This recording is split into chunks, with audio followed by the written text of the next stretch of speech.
नमस्कार and welcome yours to Manoj Singh.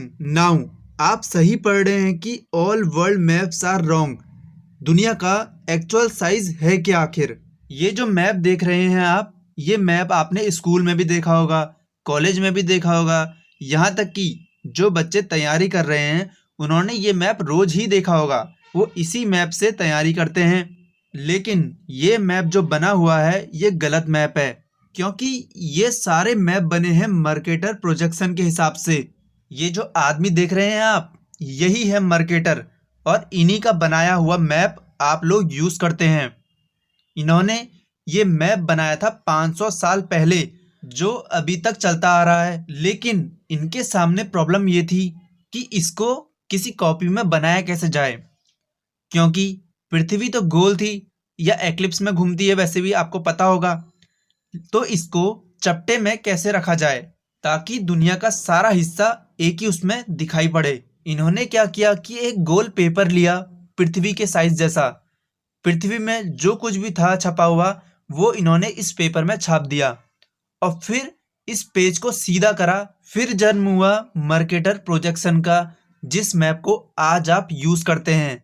लेकिन इस मैप में भी एक प्रॉब्लम थी कि अगर जो भी कंट्री आपको इक्वेटर के पास मिलती, वो कंट्री अपने आप छोटी हो जाती। वहीं जो कंट्री इक्वेटर से दूर थी, वो कंट्री बड़ी दिखाई देती। इस वजह से नॉर्थ के देशों का साइज बहुत बड़ा लगता है और साउथ के देशों का साइज बहुत छोटा। आप एग्जाम्पल ले लीजिए रशिया का, अमेरिका का, कनाडा का। ये कितने बड़े देश हैं। वहीं आप साउथ में आएंगे तो सारी कंट्रीज चिपकी चिपकी टाइप की हैं।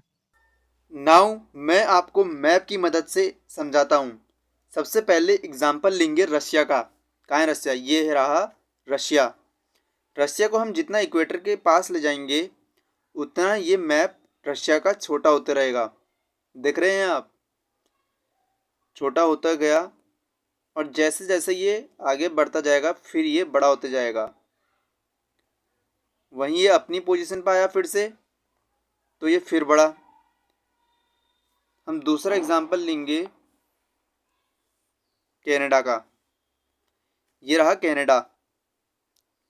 कनाडा को हम नीचे ले जाएंगे इक्वेटर पर। देख रहे हैं आप, ये रहा कनाडा। कितना छोटा है, इंडिया के बराबर ही है। इंडिया से थोड़ा सा बड़ा लग रहा है कनाडा। और इसे वापस ले जाएंगे तो ये बहुत बड़ा हो जाएगा फिर से। वहीं जैसे ब्राज़ील है, ब्राज़ील आपको इतना बड़ा दिख रहा होगा, लेकिन वैसे तो ये इक्वेटर के पास ही है। ये और बड़ा दिख रहा है यहाँ पर, मतलब ये काफ़ी बड़ा है इंडिया से। ये देख रहे हैं आप। इसे अपनी जगह पर रखते हैं। जैसे हम लेंगे साउथ अफ्रीका।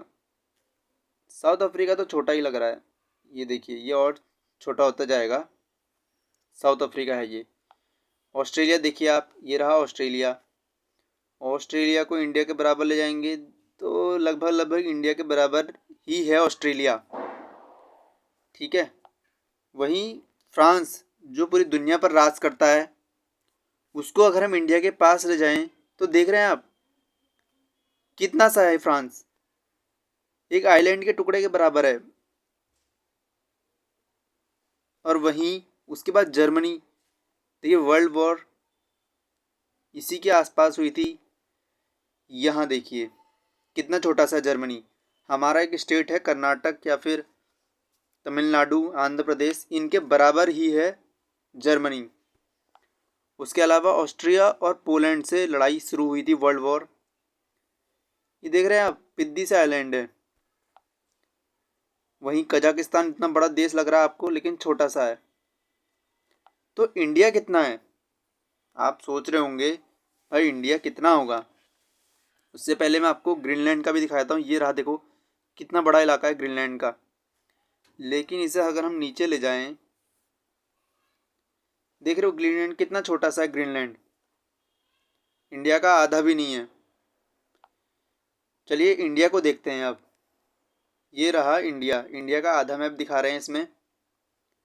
इंडिया को अगर हम ऊपर ले जाएं तो इतना तो आता है चाइना के बराबर।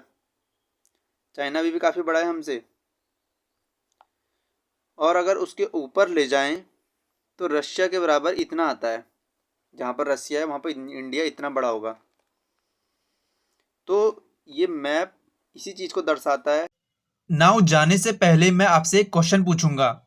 New island is born in which country from volcanic eruption. आपके ऑप्शन है जापान, क्यूबा, फिलीपींस या फिर इंडिया। कमेंट सेक्शन में उत्तर दीजिए, जिसका भी सही होगा मैं उसे रिप्लाई कर दूंगा।